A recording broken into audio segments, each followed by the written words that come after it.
vous devez entendre quelque chose qui pourrait vous éviter une surprise désagréable. Je sais que vous avez déjà ressenti cela. Cette démangeaison à un endroit étrange qui ne semble pas disparaître, quelle que soit la lotion ou la crème que vous essayez. Vous pensez que ce n'est rien, peut-être juste une réaction de votre peau au savon que vous avez changé ou à la nouvelle lessive que votre fille a apportée. C'est exactement ce que je pensais aussi, jusqu'à ce que j'apprenne une dure leçon qui a changé à jamais ma façon de percevoir les signaux de mon corps. Car dans certains cas, et j'en suis la preuve vivante, ces démangeaisons discrètes et persistantes ne sont pas des désagréments fortuits. Elles peuvent être la première tentative de votre corps pour vous alerter d'un problème bien plus grave.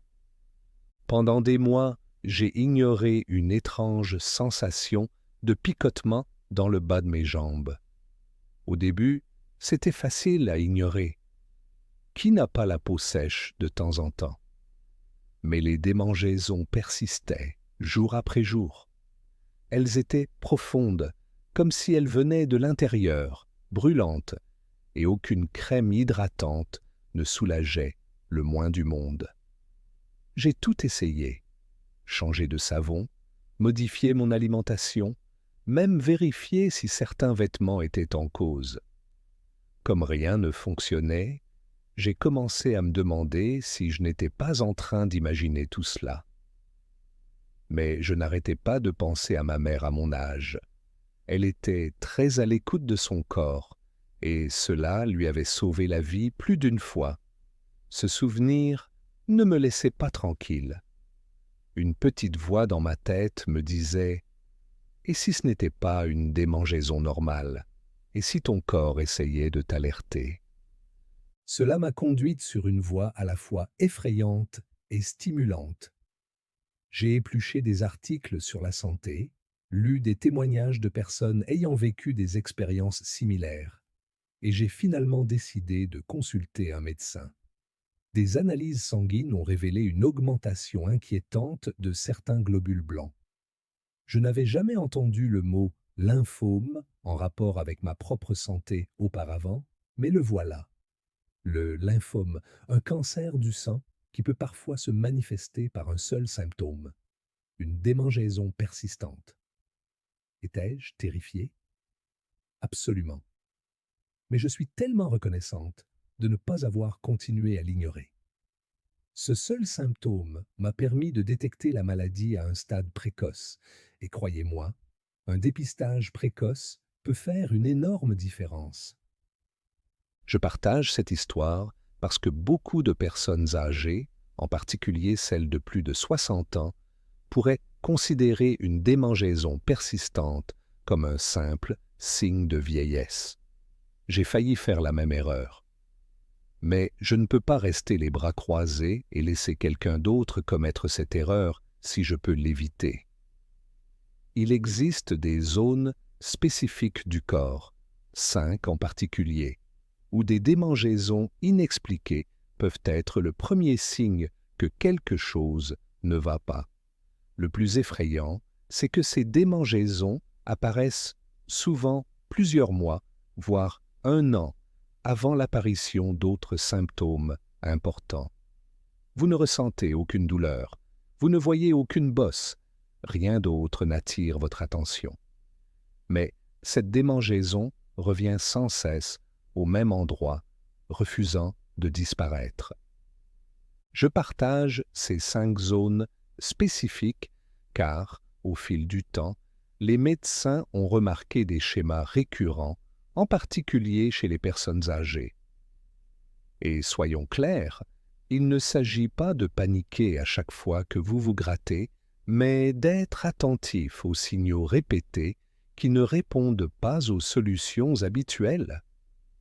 Si vous pouvez repartir en sachant quelles questions poser, comment parler à votre médecin et quand lui dire « J'ai une démangeaison qui ne passe pas, pouvons-nous examiner cela plus sérieusement ?» Vous pourriez vous éviter bien des ennuis. Parlons donc de la première région du corps, les jambes, en particulier le bas des jambes, comme les tibias et les mollets. J'ai mentionné ma propre expérience.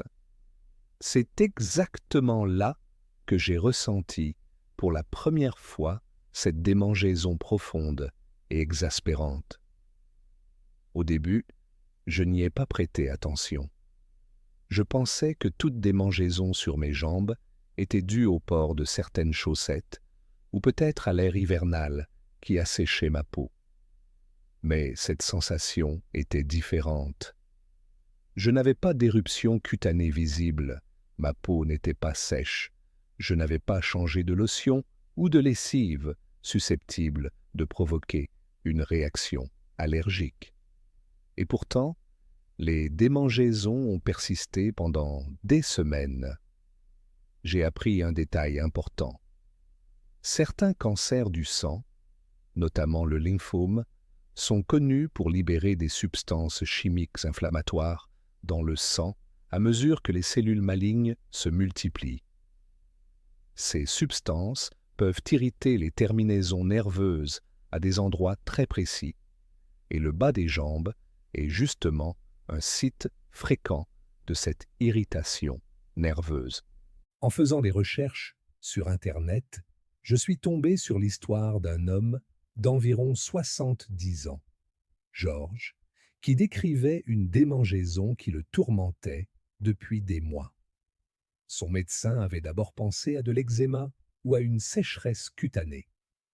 Mais finalement, des analyses sanguines ont révélé un taux anormal de globules blancs et des scanners ont mis en évidence des ganglions lymphatiques enflés dans son abdomen et sa poitrine. Il s'agissait en fait d'un lymphome de Hodgkin.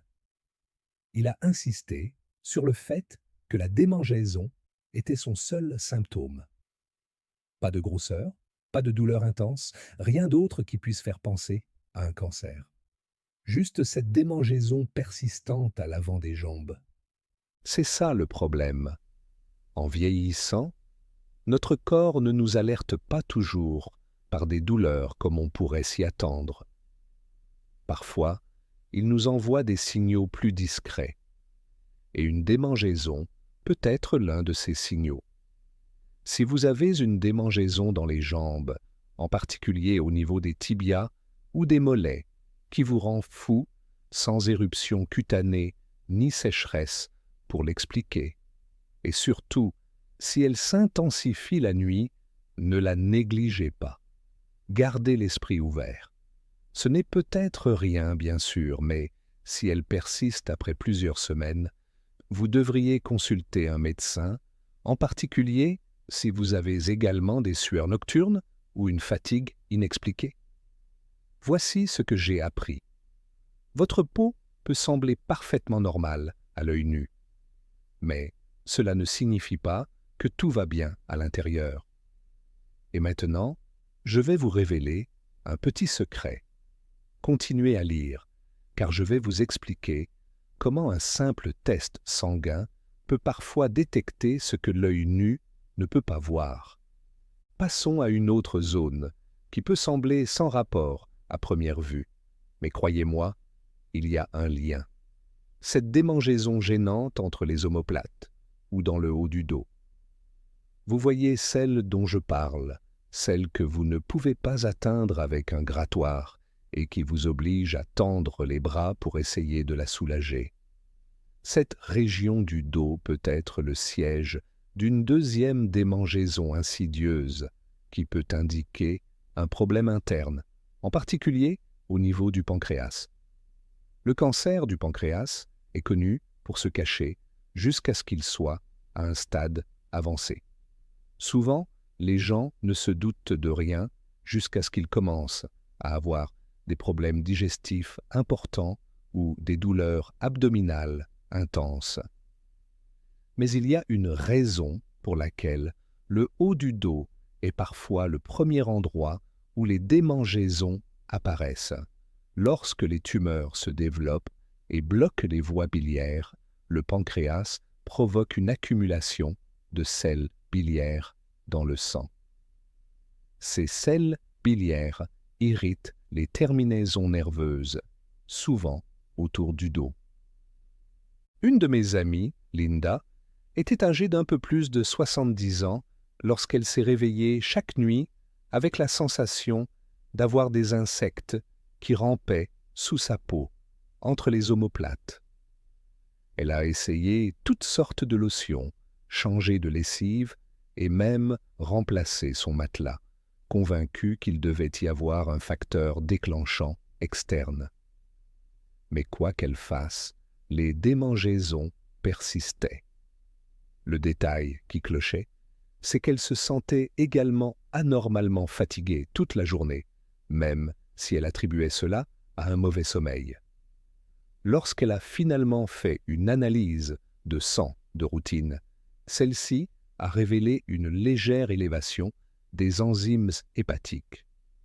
Cela a conduit à un examen d'imagerie de son abdomen qui a effectivement révélé une petite tumeur appuyant sur son canal biliaire. Elle m'a dit « Si je n'avais rien dit à propos de ces démangeaisons, j'aurais peut-être ignoré cette fatigue pour toujours, et je n'aurais jamais découvert ce qui se passait réellement avant qu'il ne soit trop tard. » C'est pourquoi il est si important d'être attentif à ces signaux subtils. Le dos peut être le messager de problèmes pancréatiques ou hépatiques. Si vous remarquez une démangeaison persistante dans le haut du dos qui ne réagit pas au traitement cutané, et surtout si vous constatez également des changements dans la couleur de votre urine, qui devient plus foncée, ou si vos selles semblent plus pâles, n'attendez pas. Si vous ressentez la même démangeaison le lendemain et le surlundi, gardez cela à l'esprit. Il y a peut-être une raison autre que l'air sec ou l'étiquette d'un vieux t-shirt.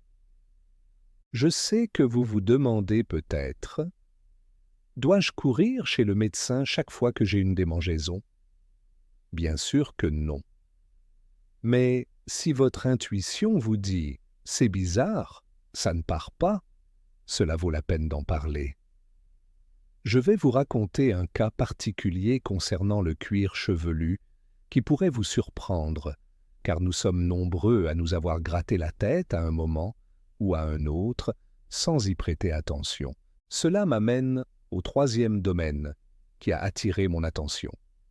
Les démangeaisons du cuir chevelu sans pellicule ni squame visible.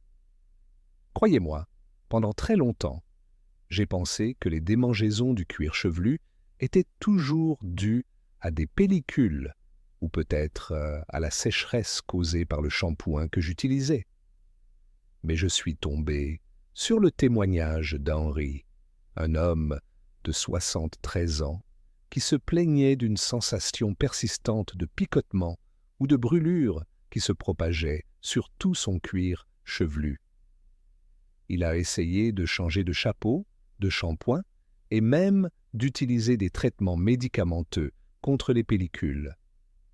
Rien n'y faisait. Lorsqu'il a finalement passé un bilan sanguin plus complet, principalement parce qu'il se sentait fatigué, les médecins ont découvert un taux anormalement élevé de globules blancs. Après des examens plus approfondis, il s'est avéré qu'il s'agissait d'un stade précoce de leucémie. Il était sous le choc. Le seul signe réel que son corps lui avait donné était cette démangeaison mystérieuse et persistante du cuir chevelu. Comment cela se produit-il?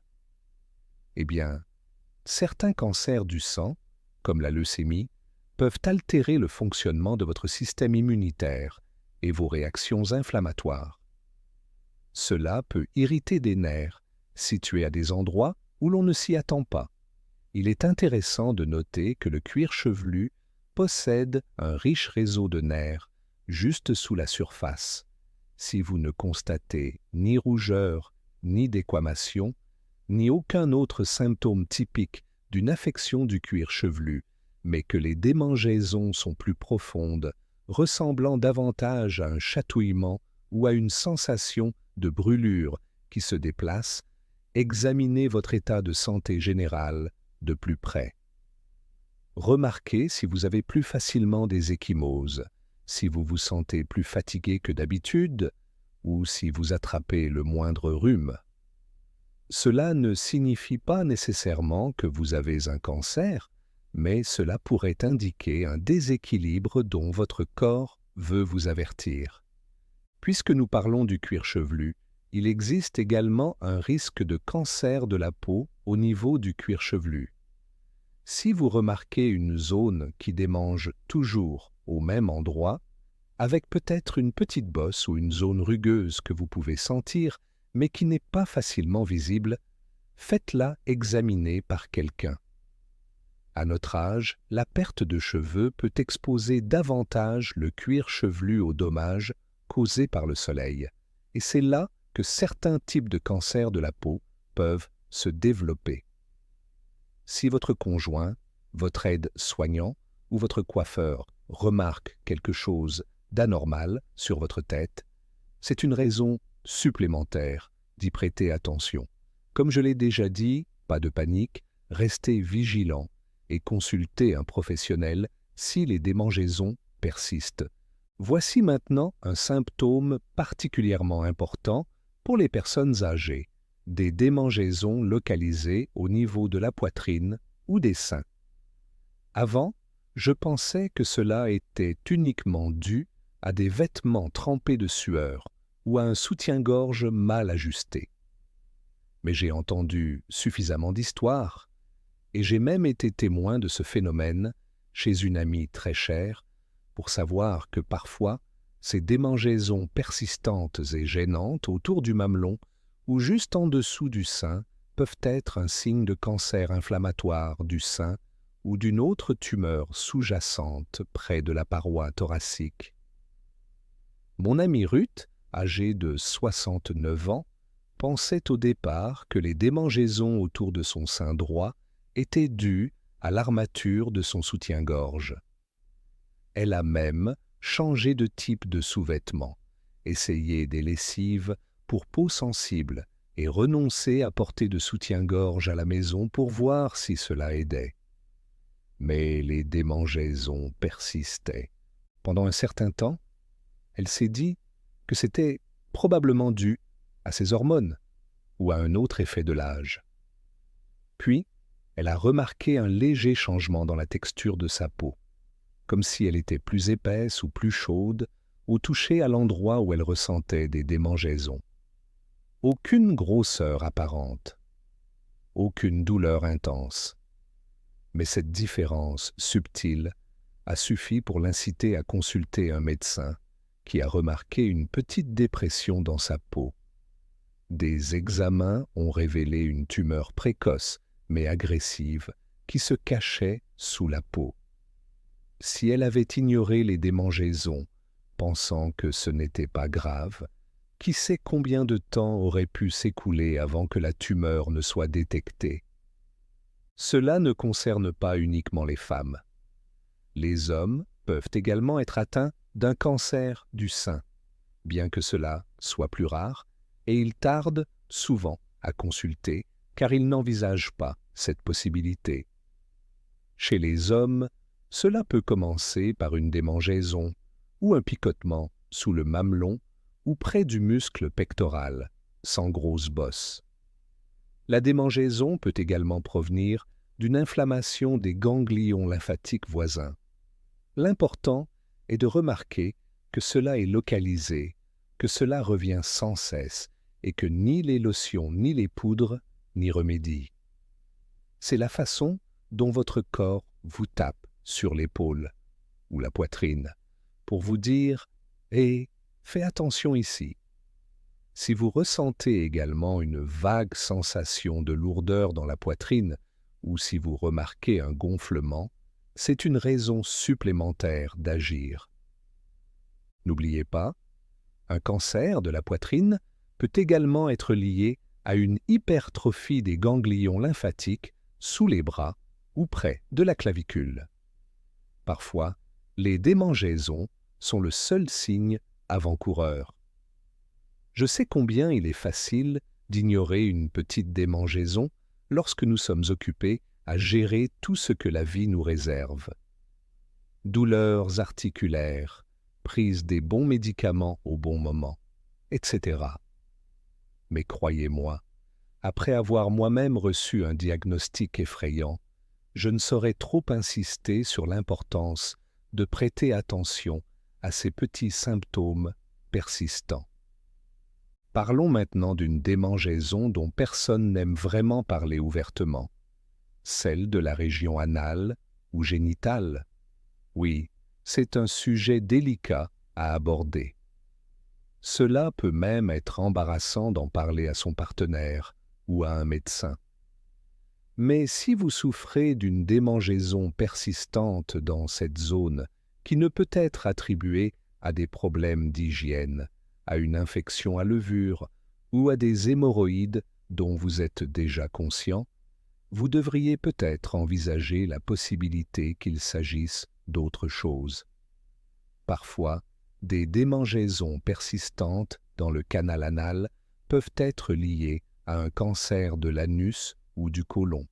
Et chez les femmes, une démangeaison près de la région vulvaire peut être un signe précoce de cancer de la vulve. J'ai discuté avec un homme prénommé Eugène qui souffrait de démangeaison anale persistante depuis près d'1 an. Il attribuait ce problème à des hémorroïdes ou à la marque de papier toilette qu'il utilisait. Il a essayé des crèmes, des pommades, a changé son alimentation et a même utilisé des compresses froides pour soulager la démangeaison, mais rien n'y faisait. Lors de sa prochaine coloscopie, qu'il a failli annuler parce qu'il était gêné de parler de ses démangeaisons à son médecin, on a découvert une petite tumeur à un stade précoce dans son canal anal. Elle s'était développée discrètement, sans aucun signe avant-coureur, à l'exception de ces démangeaisons irritantes. Le soulagement qu'il a ressenti en la détectant avant qu'elle ne se développe était immense, et il a remercié son intuition de l'avoir poussé à en parler. De même, chez les femmes âgées, le cancer de la vulve, bien que rare, survient plus fréquemment après 60 ans. Et devinez quel est l'un des premiers symptômes. Une démangeaison ou une sensation de brûlure qui ne disparaît pas, souvent accompagnée d'une légère décoloration ou d'un amincissement de la peau dans la zone touchée.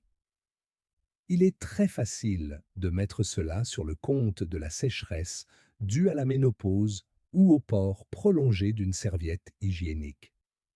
C'est pourquoi il est important de prêter attention à votre routine quotidienne et aux changements que vous constatez au niveau de votre peau et de ne pas les ignorer.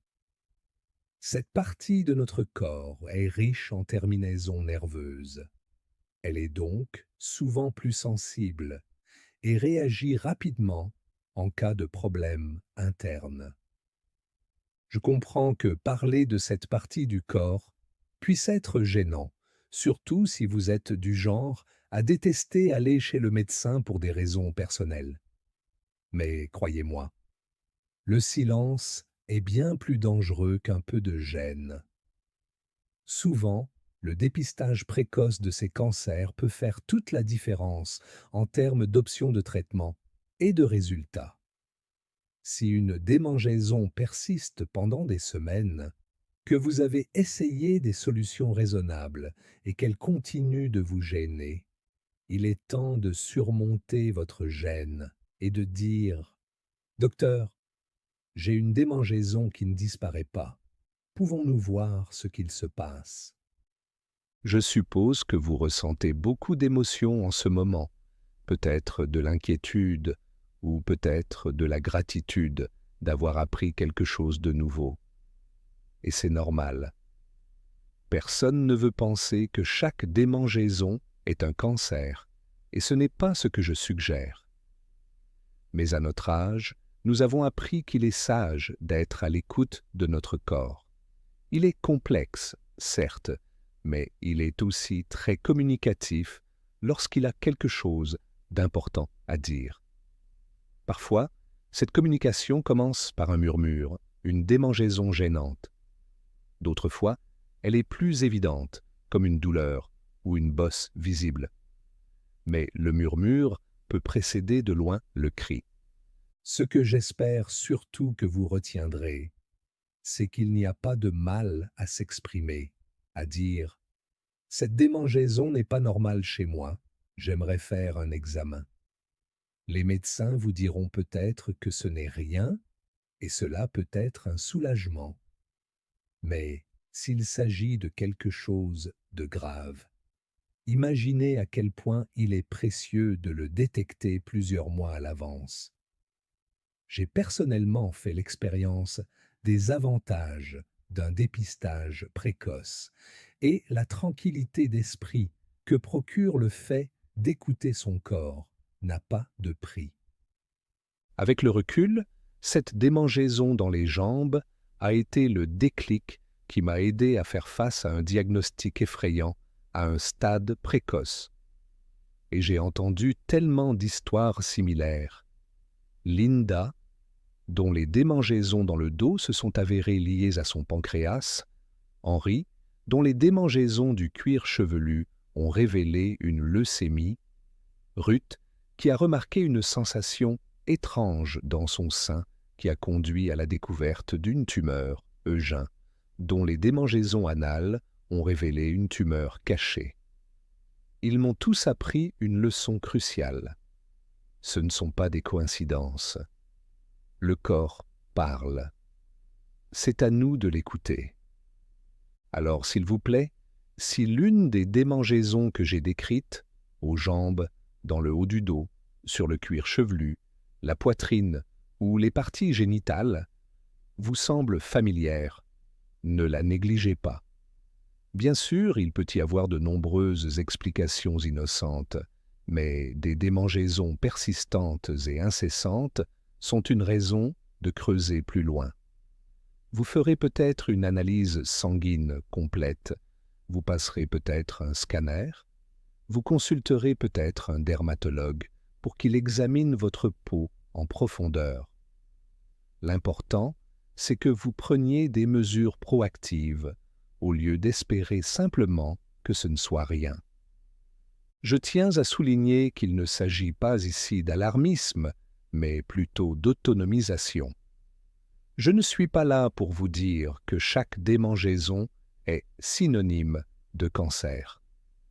Je suis là pour vous rappeler que votre santé mérite que vous vous y intéressiez, que vous avez le droit d'exiger des explications et des réponses lorsque quelque chose ne va pas. Plus nous vieillissons, plus nous réalisons à quel point les signes avant-coureurs peuvent être subtils. Un jour, vous vous sentez un peu bizarre. Le lendemain, c'est quelque chose de plus grave, et vous vous dites « si seulement j'avais fait attention plus tôt ». Que faire si vous pensez avoir l'une de ces démangeaisons? Tout d'abord, notez tous les autres symptômes, même s'ils semblent insignifiants, comme des sueurs nocturnes, de la fatigue, des ecchymoses étranges, une urine plus foncée ou une légère perte de poids inexpliquée. Notez-les pour ne pas les oublier. Ensuite, consultez un professionnel de santé.